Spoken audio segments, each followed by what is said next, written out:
If you ever need to export your user list in ClickUp, let me walk you through the steps to export your users on ClickUp. So to do that, click your profile on the upper right hand side and go to settings.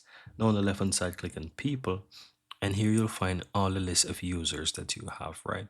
So currently I have just two users, well, myself and an account. And on the left hand side here you will see that it shows all users and the numbers. You can click the drop down here and you can just basically select what you really want to see. So for example, if you want to export just admins, you can select admin and it will show you those admins, right?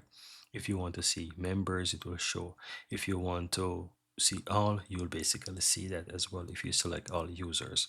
Now, in order to export a user, all you have to do is simply click on export on the upper right.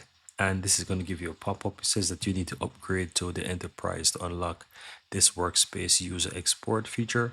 This will require you to upgrade your account.